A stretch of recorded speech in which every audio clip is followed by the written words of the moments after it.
Salut les chums, c'est Gab du Rien que c'est une brosse podcast. Aujourd'hui à l'émission, je reçois Olivier Duprat, copropriétaire puis brasseur en chef à l'île de Garde. Salut Olivier, ça va bien? Allô, ça va bien? Yes sir, je suis très content de t'avoir à l'émission. Dans le fond, comme je t'ai dit, j'avais vu une de tes conférences au congrès de l'AMBQ l'année passée sur le spunding. Puis je trouvais ça très intéressant. Fait que je voulais qu'on en reparle ensemble. Fait qu'aujourd'hui, on va démarrer un nouveau thème qui va être le conditionnement. Et puis, je voulais qu'on parle un peu les pour et les contre de la carbonatation forcée versus le spunding ensemble. Fait que pour commencer, je voulais commencer avec toi en te demandant c'est quoi une carbonatation forcée pour démarrer? Carbonatation forcée, c'est pas mal la méthode habituelle dans le fond, d'injecter au travers d'une pierre de carbonatation du CO2 dans la bière. Ouais, Donc, c'est pas mal la méthode qu'on utilise le plus actuellement en Amérique du Nord, là. ouais, Euh, OK. c'est vraiment propre à l'Amérique du Nord, là. L'Allemagne, j'en ai pas vu. Moi, en tout cas, quelques brasseries que j'ai visitées, Ouais. j'en ai pas vu. En Belgique, c'est beaucoup la refermentation. Fait que c'est vraiment très, très nord-américain que c'est vraiment commun. Ah oui, OK, je savais pas que c'était surtout ici. OK. Il doit en avoir ailleurs. En tout cas, Ouais, les places que je suis allé, il n'y en avait pas tant que ça. OK. Qu'est-ce que ça implique comme équipement puis comme temps, faire de la carbonatation forcée, mettons? La carbonatation forcée, c'est dans le fond ce que ça prend dans les cuves. Ça prend une pierre de diffusion, pierre de carbonatation. Ça pourrait se faire aussi en, en ajoutant juste dans la cuve, une cuve scellée dans le fond, là, ajouter pressuriser la bière, mettons, la mettre à 15 PSI à 0 degré pendant quelques semaines ou à 30 PSI, même si, bon, il faut des cuves spéciales pour ça, là. Ouais. Pendant moins de temps, là, donc ça se fait aussi. Mais normalement, quand on parle de carbonatation forcée, c'est vraiment du gaz du CO2 qui est au travers d'une pierre de carbonatation. Fait que dans le fond, le nom le dit, c'est que tu forces le CO2 dans le liquide, puis Ouais. à mesure que la pression va augmenter, le CO2 va être. Euh, Diffusé dans la bière. Ouais. ouais, c'est ça, va se dissoudre. OK. Puis c'est quoi, qu'est-ce que tu dirais que c'est les pour et les contre de la carbonatation forcée? Carbonatation forcée, c'est simple à utiliser, c'est rapide, puis c'est facile à. Quand on est un peu habitué, c'est la méthode peut-être la plus simple pour bien avoir là, le bon niveau de CO2, vraiment le niveau juste qu'on recherche. Euh, Hmm. les autres méthodes, ben, certains sont peut-être plus habitués que nous autres, là, des brasseurs nord-américains, mais c'est quand même, il y a une certaine partie qui est plus difficile là, à gager, là, à arriver juste. Ouais, comme la reformatation en bouteille, tu sais, ça te prend un labo, des calculs, en tout cas, Ouais, c'est c'est ça. Puis assez poussé très comme facilement, contrôle. tu peux mal mélanger ton liquide, il y a certains problèmes. Mhm. Carbonisation forcée, tu mets le CO2, branche le CO2 là-dessus, mets une pression, puis Ouais. ça fonctionne à tout. Mhm. Mais pour les comptes, il faut dire aussi, tu as plus de risque de contamination aussi, évidemment, avec la pierre. La pierre, ouais, qui est un risque de contamination. Ensuite de ça, moi, ce que je remarque en carbonatation forcée, mes bulles sont un petit peu, ma mousse est un petit peu moins belle. Mhm. Euh, L'explication que je donne à ça, c'est que souvent, peut-être que je fais des carbonatations forcées trop rapides. Ouais. Peut-être que s'il était plus lente, ben, il y aurait moins de mousse qui se créerait dans la cuve. Mhm. Euh, je ne sais pas pourquoi, mais en tout cas, les carbonatations forcées que moi je fais, je me rends compte sur la mousse que ça a un impact. Ouais, je m'en rends compte moi aussi, parce que c'est surtout avec ça que j'ai travaillé moi aussi, là. Puis, ouais, je me rends compte, des fois, il y a des bières, tu sais, peut-être plus, ben, comme des lagers, mettons, là, que tu vas avoir un peu moins de mousse, on dirait, surtout si tu es pressé dans le temps, puis tu essaies d'en mettre un peu trop vite, ou enlever l'oxygène, on dirait que tu perds beaucoup de tenue de mousse là-dedans, justement. Ouais. Euh, Maintenant, on parle du spunding. Ouais. C'est quoi le principe du spunding, puis d'où est-ce que ça vient? Ben, spunding, dans le fond, c'est que le principe, c'est de bloquer la cuve vers la fin de la fermentation. OK. Donc, en fermant la cuve, le gaz carbonique va rester à l'intérieur de la cuve, va gazer la bière. Je dis fermer la cuve, mais dans le fait, c'est qu'on va utiliser une spunding valve. Une valve qu'on va pouvoir réguler une certaine pression, dans le fond, de CO2. Puis au-dessus de cette pression-là, la pression va sortir de la cuve. Donc, OK. souvent, c'est vers la fin de la fermentation, quand il reste 5-10 d'atténuation, plus autour de 10, que là, on va installer notre spunding. OK. Puis d'où est-ce que ça vient? Parce que tu en as parlé un peu tantôt. Toi, tu as fait beaucoup de voyages là, en Europe pour aller voir. Parce que vous aimez, tu sais, vous faites beaucoup de lager à l'île de Garde. Fait que Ouais. d'où est-ce que ça vient exactement, cette technique-là? Ben, je peux pas dire l'origine exacte, mais d'après Ouais. moi, les Allemands ont ce terme-là, Spunding. Ils vont parler de Spunding apparat, qui est la Spunding valve. Ils vont parler de bière qui est ungespundet, qui est une bière qui est pas spundée. Donc, OK. l'impression que le terme, en tout cas, le terme vient de là. OK. Les Allemands ont quand même pas mal travaillé sur la commercialisation du procédé de fabrication de bière, donc j'imagine que ça vient d'eux. Ouais. Si on fait une recherche sur Google, là, puis qu'on va, on marque, ben, comme moi, j'ai fait la recherche moi-même là, sur Google, on marque Sponding, euh, les premiers résultats qui vont sortir, ça va être une méthode pour les lagers. Est-ce que tu dirais que ça peut s'appliquer à pas mal tous les styles, cette méthode-là? Ça pourrait s'appliquer sur les ales aussi. La difficulté qu'il va y avoir, c'est la vitesse. Parce que, tu sais, faut spounder la bière vers la fin de la fermentation, mais tu sais, une ale, d'un coup, ça va très, très vite. Donc, Mhm. spounder la bière, ça peut être difficile. Il y a plusieurs brasseries que moi je connais qui, vers la fin de fermentation de leur ale, vont simplement fermer la valve, puis il y a un peu de CO2 qui va s'accumuler, puis ils vont la terminer après ça en carbonatation forcée. Ouais, Donc, c'est un peu la difficulté, mais oui, dans le fond, ça pourrait être fait avec plusieurs styles, tout dépendant de la souche de levure. Il y a des OK. souches de levure qui sont beaucoup plus sensibles à la pression. Pour ces souches-là, c'est peut-être plus difficile. Euh, mais pour un paquet de souches de lager, même celles qui font beaucoup, les gens ont peur des fois quand on dit, ben là, on va fermer la valve, la cuve dans le fond en fin de fermentation. Les gens ont peur du soufre, que dans le fond, il y a des volatiles qu'on veut pas qui se restent dans la bière. Moi, il y a deux brasseurs allemands qui m'avaient dit que c'était l'inverse, au fait. C'est que ce qui se OK. passe, c'est que le CO2, mais j'ai jamais, tu sais, j'ai regardé mettons, les livres, le Kunz, là, certains ouvrages, j'ai jamais rien vu qui confirme ça. Mais OK. ce que les brasseurs me disaient, c'est que le CO2 entre dans la bière et les volatiles sortent. OK. OK. C'est C'est vrai que intéressant. moi, toutes les fois que j'ai utilisé, mais j'ai une souche, ma souche que je fais de la lager la Keller avec ça, c'est une souche qui fait beaucoup de soufre, mais c'est pas un problème dans le produit final. J'en ai OK. une petite pointe, mais qui est parfaite pour le style. OK. Mais justement, pour les auditeurs, là, ça peut peut-être aider. Mais moi, justement, depuis que j'ai vu ta conférence, on a commencé à faire quelque chose, c'est que, tu sais, on n'a pas de spunding valve à proprement parler. Parce que veux pas, bon, on va y revenir, mais tu sais, il y a un prix à ça, etc. là, tu sais. Mais j'ai commencé à faire, tu sais, quand on fait le repos diacétyl, mettons que je monte à 2 ou 3 degrés pour faire mon repos diacétyl, je ferme le gicleur justement à ce moment-là. Et puis, ça me permet justement de baisser le taux d'oxygène qui pourrait éventuellement rentrer après.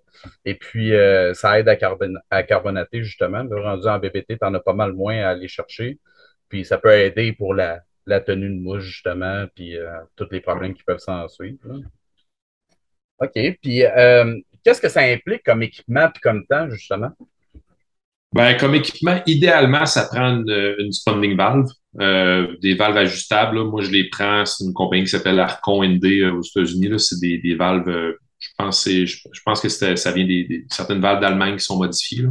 OK. Il existe des modèles chinois aussi que j'ai vus. Je peux pas dire si ça fonctionne ou non. Donc, Mhm. idéalement, c'est sûr que ça prend ça.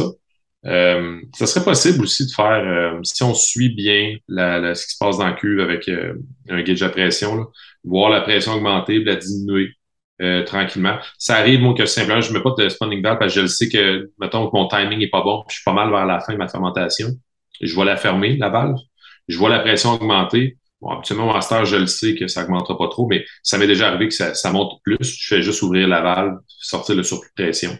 Puis OK. habituellement, je suis capable d'avoir mon, mettons, 0,7 bar là, que je cherche à avoir pour les bières que je fais. OK. Mais dans le fond, là, une spanning valve, là, dans le fond, il y a une check valve là-dedans, dans le fond. C'est une check valve au final. Fait que j'imagine qu'on pourrait en faire, entre guillemets, à moindre coût, j'imagine. C'est une safety valve, une check Ouais. valve. Si tu veux ta bière à 15 PSI, ben, mets-toi dans le fond, une safety de, Mhm. de 15 PSI. 15 PSI, c'est sûr que si on fait un lagering long, ça va quand même, ça va être mettons, tu peux monter à 2,7, 2,8, 2,9, 3 Ah ouais, OK. de volume, là, mais OK. ça fonctionne. Fait Ouais. que tu as une safety à 10 PSI, tu dis, ben bon, je vais faire mes bières à 10 PSI, ça fonctionnerait. Là. Mhm. Bon. Fait que dans le fond, il y a moyen d'en le faire à moindre prix, tu sais. Parce que si tu vas regarder les spending valves, tu sais, je me souviens pas des prix que j'ai vus récemment, mais tu sais, c'est au moins une centaine de pièces facilement. Ah, Fait que- pour les brasseries, là, un bon modèle, là, c'est 3, 4, 500 pièces. ah ouais, c'est ça. Fait que Oh, là, ouais, celle que j'ai, tu sais, il y en a que j'ai essayé plusieurs modèles, là, puis non, non, c'est ça, c'est quand même assez dispendieux. fait que quand tu as 10 fermenteurs, ça, ça monte quand Ça même monte assez vite. rapidement. Ouais. Ouais, ouais. Il y a une question qui me vient à l'esprit. Côté lavage, puis tout, pour une spending valve, y a-tu quelque chose, qu'est-ce que tu fais de différent avec ça? Chaque modèle, tu parles pour laver la valve en tant que telle? Ouais, c'est ça. Ben, tu sais, d'un point de vue là, sur toute la cuve, là, comment ça marche? Est-ce que tu vas la défaire à part puis tu vas la Ouais, laisser je l'ai tremper? défait. Faut défaire chacun des morceaux, là. OK. Parce que oui, on remplit nos cuves le plus possible. Fait que oui, il y a de la bière qui rentre dedans. Mais Mhm. c'est ça, faut prendre des modèles qui se défont. Parce que oui, ça se salit beaucoup. Puis malheureusement, ces valves-là, moi, je les trouve, c'est difficile à laver. Il y a, tu OK. sais, ben, une check valve ou c'est comme une check valve avec plus de raccoins. Fait que non, c'est ça, c'est pas simple à laver, ces valves. Fait que c'est comme un trempage, puis tu essaies de les défaire, t'es frottes un Ouais, peu, c'est puis ça. Passe de l'eau, un petit peu de l'eau tiède, tu sais, frotter un petit peu à l'intérieur là, quand il y a de la levure qui s'est ramassée. Là. Mhm. Moi, j'ai des genres de Q-tip que je rentre en dedans pour le petit modèle que j'ai, là, puis ça OK. résout ça. Good. Euh, Qu'est-ce que tu pourrais dire qui sont les pour puis les contre du spunding? Les pots, ben, c'est ça, on en a parlé, c'est la tenue de mousse, La qui est vraiment tenue mousse? OK. exceptionnelle. Il y en a un autre, je ne sais pas si on peut mettre ça dans le spunding, mais moi, de la façon dont je fonctionne, c'est que je fermente les bières à peu près une semaine, 8, maximum 9 jours, les lagers, là, en cylindro conique. Après ça, je les transfère en cuve de conditionnement. OK. C'est là que je fais mon spunding. Fait que moi, dans le fond, la méthode que je prends, euh, ça m'aide pour récupérer la levure. Parce Ouais. que je transfère la bière, puis là, la levure est tombée dans le fond. Puis c'est pas plus facile de récupérer de la levure quand la bière au-dessus n'est pas là. Ouais. Par contre, le défaut de spawner une bière, c'est que quand tu as besoin de récupérer la levure, là, c'est pas mal plus compliqué. Parce Ah qu'il y a ouais. certaines levures, ben oui, il y a certaines levures qui vont vraiment pas aimer la pression. OK. Donc là, certaines souches, ça va être plus difficile. OK. Certaines souches, il n'y a pas de problème. On a essayé récemment une fermentation complète, là, mais on a fait ça même plusieurs fois, là, que du début de la fermentation, là, le lendemain, il y avait une spawning valve. Puis OK. on a spawné la bière tout le long, on a récupéré la levure, puis ça a bien été. Mais ça, j'imagine que c'est la souche qui aime ça. Là. C'est pas toutes les souches qui vont aimer être sous pression tout le temps. Ben justement, tu m'amènes une question que j'avais dans ma tête. Pourquoi, dans le fond, on le fait pas directement au début de la fermentation, mettre une spanding valve? C'est vraiment, oui, c'est la viabilité de la levure. C'est vraiment les levures que. OK, c'est vraiment juste à quoi? OK. Ouais, ouais, sinon, ben, pourquoi pas? Tu sais, on commencerait tout de suite. Il y a des lagers qui se fermentent sous pression, et même une levure, je pense, de White Lab ou Yeast, qui est comme que tu peux fermenter directement sous pression. Mais OK. c'est ça, ça dépend des souches. Fait que ça va dépendre de la souche que tu utilises. OK. Ouais. OK. Ben dans le fond, on en a. Ma prochaine question, c'est quelle méthode de carbonatation tu utilises chez vous? Mais j'imagine que c'est la sponding, mais est-ce que tu fais les Ben, deux au fait, on méthodes? les utilise toutes. Ah oui? Oui, on utilise la carbonatation forcée beaucoup pour mettons, on fait beaucoup de bières anglaises. Donc, OK. on a de la conditionnement en casque pour les bières anglaises. Puis pour les kegs de bières anglaises, ben, c'est de la carbonatation forcée. Nos saisons, on fait de la refermentation. OK. Nos Weissbier, on fait là, c'est du Speiss, on rajoute du mou au lieu du sucre dans le fond dans la bière. J'ai essayé du Krasening aussi OK. dans la Weissbier. J'ai pas encore essayé de Krasening dans les lagers. Donc, on utilise, puis tu sais, de la carbonatation forcée, j'en fais. Les lagers, là, je vais, tu sais, s'il faut transférer la bière un dimanche, puis je suis pas disponible, puis c'est le lendemain, j'arrive, ben, je vais je vais la sponder, mais je vais rajouter du CO2 à l'intérieur pour avoir le niveau de CO2 que je veux. OK. Fait qu'il y a quand même un niveau de contrôle qui vient avec ça, puis t'es capable. Fait que c'est une méthode hybride, là, dans le fond. Tu vas utiliser les deux pour Oh, arriver au bon. absolument. Nous, on a le droit de le faire. On n'est pas en Bavière où c'est la loi de la pureté qui n'ont pas le droit de rajouter de CO2. Là, eux, OK. ils vivent avec le fait que si on pas transféré la bière un dimanche puis qu'elle est rendu lundi, la fermentation est finie, ben, ta bière est moins gazée. Mais Ouais. nous, OK. on peut et pourquoi pas. Tu viens de parler de Krasening. Ouais. Dis-nous donc un petit mot là-dessus. C'est quoi exactement?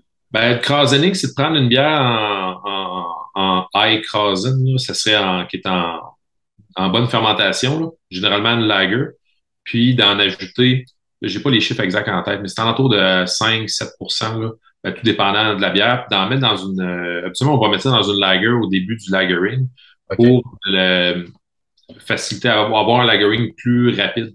La bière qui est en pleine fermentation va aller bouffer les volatiles puis faire maturer la bière plus rapidement. Dans les grandes brasseries en Allemagne, en Bavière, c'est beaucoup utilisé. Dans les plus petites brasseries, ben, ils vont pas l'utiliser parce qu'ils ne brassent pas assez souvent. OK. Mais c'est ça, nous, on le fait on l'essaie dans les Weissbier pour conditionner les Weissbier. Il y a une immense différence entre le conditionnement forcé puis le Speiss puis le Ouais, ouais. Krasening pour la Weissbier. C'est vraiment hallucinant, là. OK. Puis, c'est ça, Dans, on que- a essayé les trois. dans quel sens il y a une grosse différence? Ah, l'espèce de fruit, le softness l'espèce de rondeur de fruit. Moi, je réussissais pas à l'avoir en carbonatation forcée. C'est vraiment quand on a commencé à soit y aller avec du mou ou y aller avec du Krasen qu'on l'avait. Avec du mou, on va avoir beaucoup plus de fruits. Avec du Krasening, souvent j'ajoute du Krasening de lager.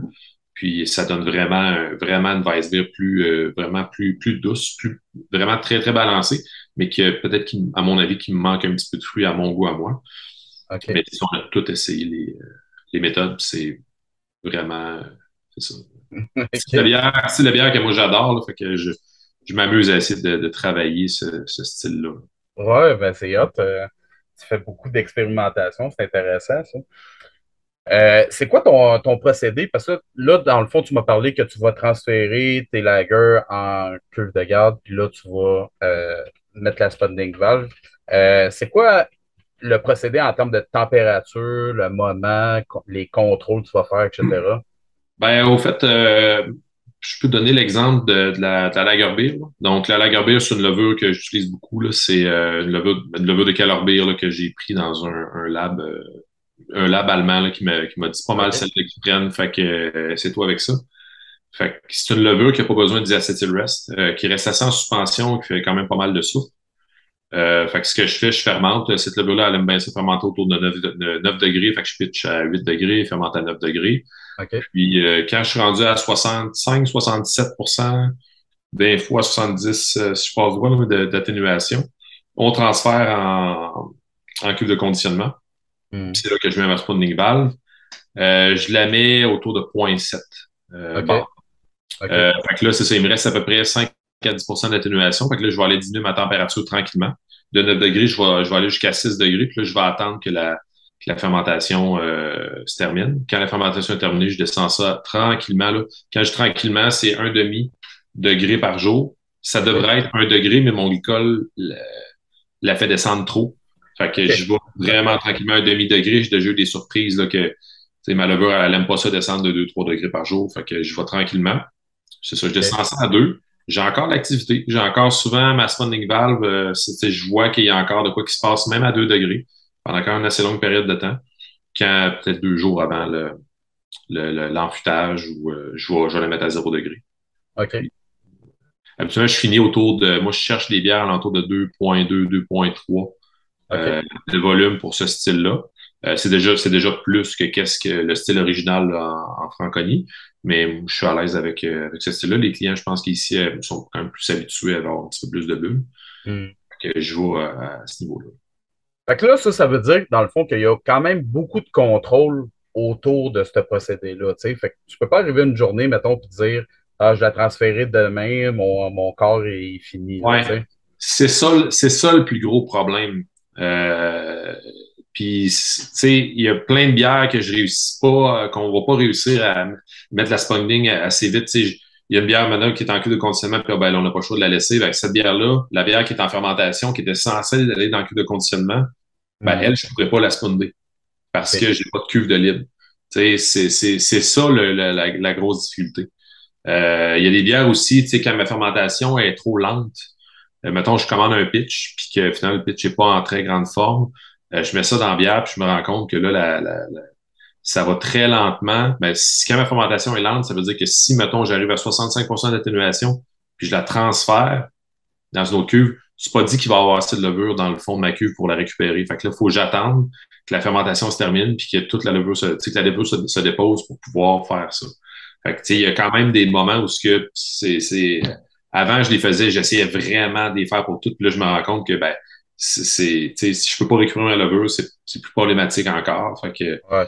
sais, faut s'ajuster quand même. OK. Donc, c'est pas nécessairement, tu sais, mettons, un procédé qu'une grosse brasserie pourrait se permettre de faire, j'imagine.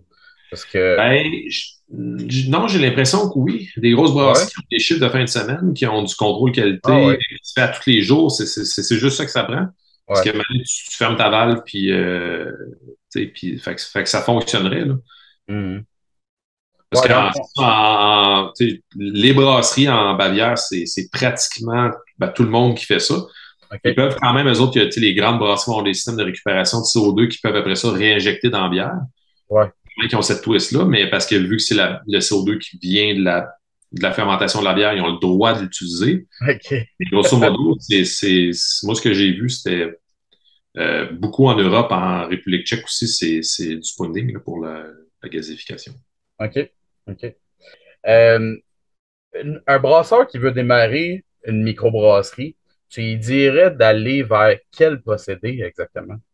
Moi, je dirais d'aller vers tous les procédés.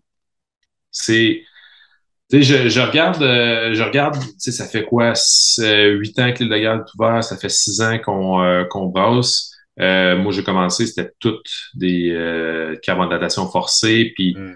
tu sais, j'étais allé bon, après ça, on a essayé le sponding avec bon, là, les autres brasseurs qui étaient là à l'époque. Après ça, on a essayé la refermentation. Tu sais, chacune des méthodes apporte quelque chose à la bière.